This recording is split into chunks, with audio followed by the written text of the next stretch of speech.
ಮೌನದ ಮೂಲಕ ಗೌರವವನ್ನು ಸಲ್ಲಿಸಿದ ನಂತರ ಇಲ್ಲಿಯ ಕಾರ್ಯಕ್ರಮ ಈಗ ಮುಗಿಯುತ್ತೆ. ಪ್ರಧಾನಮಂತ್ರಿಗಳು ನೇರವಾಗಿ ಇಲ್ಲಿಂದ ಕರ್ತವ್ಯ ಪಥದ ಕಡೆಗೆ ತೆರಳುತ್ತಾರೆ. ಅಲ್ಲೇ ಪೆರೇಡ್ ನಡೆಯುವಂಥದ್ದು. ಸರ್, ಈ ಆರಂಭದಿಂದ ಇಲ್ಲಿಯವರೆಗೂ ಈ ಗಣರಾಜ್ಯೋತ್ಸವದ ಕಾರ್ಯಕ್ರಮ ಏನಿದೆ ತುಂಬಾ ಬದಲಾವಣೆ ಅನ್ನುವಂಥದ್ದು ಏನು ಕಂಡಿದೆ ಸರ್ ಇದರಲ್ಲಿ? ಒಂದು ಈ ಆರಂಭ ನಿಮಗೆ ರಾಷ್ಟ್ರೀಯ ಯುದ್ಧ ಸ್ಮಾರಕದ್ದು, ಎರಡನೇದು ನಿಮ್ಮ ಕರ್ತವ್ಯ ಪಥನೇ ಚೇಂಜ್ ಆಗೋಯ್ತಲ್ಲ, ಹೆಸರು ಬದಲಾವಣೆ ಅಲ್ಲ ಹೆಸರಲ್ಲ, ಅದನ್ನ ಕಂಪ್ಲೀಟ್ಲಿ ರೀಡೂ ಮಾಡಿಬಿಟ್ರು, ಎಲ್ಲ ಹೊಸದಾಗಿ ಮಾಡಿಬಿಟ್ಟಿದ್ದಾರೆ ಅದನ್ನೆಲ್ಲ. ಅದೊಂದು ಚೇಂಜ್ ಆಗಿದೆ ಮೇಲ್ನೋಟಕ್ಕೆ. ಅದೇ ಬಿಟ್ಟರೆ ಭಾಳ ದೊಡ್ಡದಾದಂತಹ ಸಾಂಪ್ರದಾಯಿಕವಾಗಿ ಬದಲಾವಣೆಗಳೇನಂಥದ್ದು ಆಗಿದೆ, ತುಂಬ ದೊಡ್ಡದಾಗಿ ಏನಾಗಿದೆ, ಹಾಗೆ ಇದೆ ಪ್ರೊಸೀಜರ್. ಬಟ್ ಈ 75 ವರ್ಷಗಳಲ್ಲಿ ನಾವು ಪಡ್ಕೊಂಡಿದ್ದು ಜಾಸ್ತಿನ ಇಲ್ಲ ಕಳೆದುಕೊಂಡಿದ್ದು ಜಾಸ್ತಿ? ಅದನ್ನ ನೀವು ನೋಡೋ ದೃಷ್ಟಿ ಮೇಲೆ ಹೋಗುತ್ತೆ. ನೀವು ಮನೆಯಲ್ಲಿ ಯಜಮಾನನಾಗಿ ಮಾಡಬಾರದನ್ನು ಮಾಡಿ ದುಡ್ಡನ್ನು ಹಾಳು ಮಾಡಿದ್ರೆ ನಿಮ್ಮ ಪ್ರಕಾರ ಅದು ಕಳ್ಕೊಳ್ಳದೆ ಇರೋದು ಇರಬಹುದು, ನಿಮ್ಮ ಶ್ರೀಮತಿಯವ್ರ ಪ್ರಕಾರ ಕಳ್ಕೊಂಡಿದ್ದಿರಬಹುದು. ಹಾಗಾಗಿ ಅದನ್ನು ನೀವು ನೋಡೋ ದೃಷ್ಟಿ ಮೇಲೆ ಹೋಗುತ್ತೆ. ನಾವು ಈ ಅವಧಿಯಲ್ಲಿ ಸಾಕಷ್ಟನ್ನು ಪಡೆದುಕೊಂಡಿದ್ದೇವೆ, ಸಾಕಷ್ಟನ್ನು ಪಡೆದುಕೊಳ್ಳುವುದರಲ್ಲಿ ವಿಫಲವೂ ಆಗಿದ್ದೇವೆ, ಸಾಕಷ್ಟನ್ನು ಪಡೆದುಕೊಳ್ಳುವಲ್ಲಿ ಸಾಧ್ಯವಿದ್ದ ಜಾಗದಲ್ಲಿ ಎಡವಿಯೂ ಇದ್ದೇವೆ. ಸಾಧ್ಯವು ಇನ್ನಷ್ಟು ಪಡೆದುಕೊಳ್ಳುವ ಅವಕಾಶಗಳಿದ್ದಾಗ, ಸಾಮರ್ಥ್ಯವಿದ್ದಾಗ ಅದನ್ನು ಬಳಸಿಕೊಳ್ಳಲಾಗದೆ ಒಂದು ರೀತಿ ಅಸಹಾಯಕರಂತೆ ಕಾಣಿಸಿಕೊಂಡಿಯೂ ಇದ್ದೇವೆ. ಈ ಎಲ್ಲವೂ ಆಗಿದೆ 75 ವರ್ಷದಲ್ಲಿ. ನಿಮಗೆ ವಯಸ್ಸು ಆಗ್ತಾ ಆಗ್ತಾ ನಿಮ್ಮ ಜೀವನದಲ್ಲಿ ಏರಿಳಿತಗಳು ಹೇಗಿರುತ್ತೋ ಹಾಗೆ ದೇಶದ ಏರಿಳಿತದಲ್ಲೂ ಒಂದು ಏರಿಳಿತ ಇರುತ್ತೆ.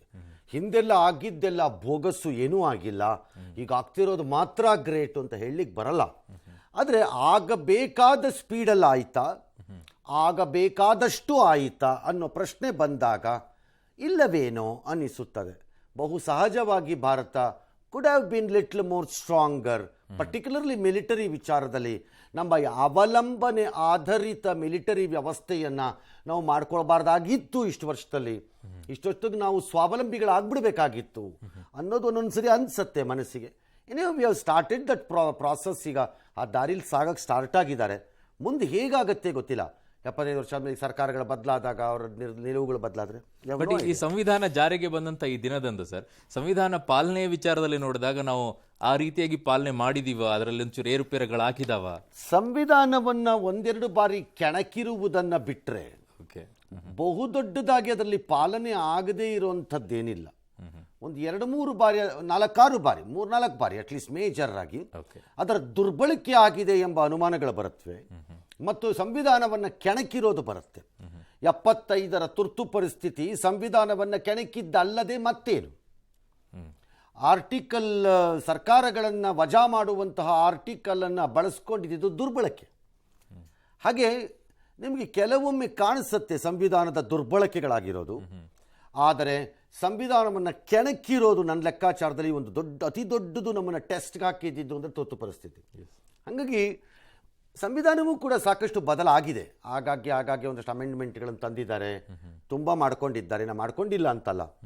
ಬಟ್ ದಿ ಸ್ಯಾಕ್ರೋಸೆಂಟ್ನೆಸ್, ಆ ಪಾವಿತ್ರತೆ ಏನಿದೆ ಸಂವಿಧಾನದ್ದು, ಅದು ಲಾರ್ಜ್ಲಿ ಉಳಿಸ್ಕೊಳ್ಳೋಕ್ಕಾಗಿದೆ ನಮ್ಮ ಕೈಯಲ್ಲಿ ಅಂತ ಅನ್ಸತ್ತೆ ನನಗೆ. ಏರುಪೇರುಗಳಿರಬಹುದು ಮತ್ತು ಕೆಲವೊಮ್ಮೆ ಸಂವಿಧಾನದ ವಿಧಿವಿಧಾನಗಳನ್ನು ನಾವು ಬಳಸಿದ ರೀತಿ ಮತ್ತು ಅದನ್ನು ಎಕ್ಸಿಕ್ಯೂಟ್ ಮಾಡಿದ್ದ ರೀತಿಯಲ್ಲಿ ಆರೋಪಗಳಿರ್ಬೋದು. ಈಗ ಫಾರ್ ಎಕ್ಸಾಂಪಲ್, ಈಗ ಎಲ್ಲ ಸಂವಿಧಾನದ ಸಂಸ್ಥೆಗಳನ್ನೆಲ್ಲ ನಾಶಪಡಿಸ್ಬಿಡ್ತಿದ್ದಾರೆ ಡ್ಯಾಶ್ ಅಂತ.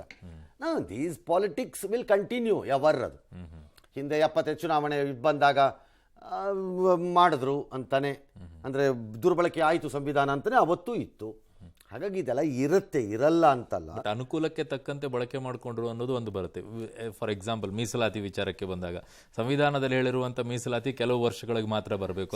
ಚರ್ಚೆಗಳಿಗೆ ಒಳಬೇಕಾದ ವಿಷಯವೇ ಹೊರತು ನಾನು ಅದನ್ನ ದುರ್ಬಳಕೆ ಅಂತ ಕರೆಯಲ್ಲ. No, I cannot call it. ಯಾಕೆ ಅಂದರೆ ಯಾವ ಆಶಯದ ಮೇಲೆ ಆ ಕಲಂಗಳನ್ನೆಲ್ಲ ಒಳಕ್ಕೆ ತಂದ್ರು ಆಶಯ ಈಡೇರ್ತಾ? ಹಾಗಾದ್ರೆ ಈಡೇರಿದೆ ಅಂತ ನೀವು ಯಾರು ಸರ್ಟಿಫಿಕೇಟ್ ಕೊಡೋಕ್ಕಾಗತ್ತಾ ನಿಮ್ಮ ಕೈಯಲ್ಲಿ? ಇವತ್ತು ಇಲ್ಲ.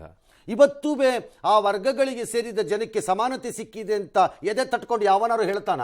ಇಲ್ಲ.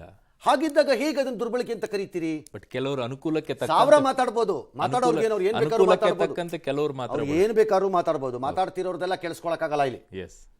ಯಾವ ಆಶಯದ ಮೇಲೆ ಬಂದಿದೆಯೋ ಅಲ್ಲೊಂದು ಬೇಸರ ಇದೆ. ಏನು ಅಂದ್ರೆ ಬಳಸಿದವರೇ ಬಳಸಿ ಬಿಟ್ರ, ಅದು ನಿಜವಾಗಲೂ ಆ ಸಮುದಾಯಗಳಲ್ಲಿ ತಲುಪಬೇಕಾದವರು ತಲುಪಲಿಲ್ವಲ್ಲೇನೋ ಅಂತ ಒಂದು ಬರುತ್ತೆ ಪ್ರಶ್ನೆ. ಅದು ಬೇರೆ.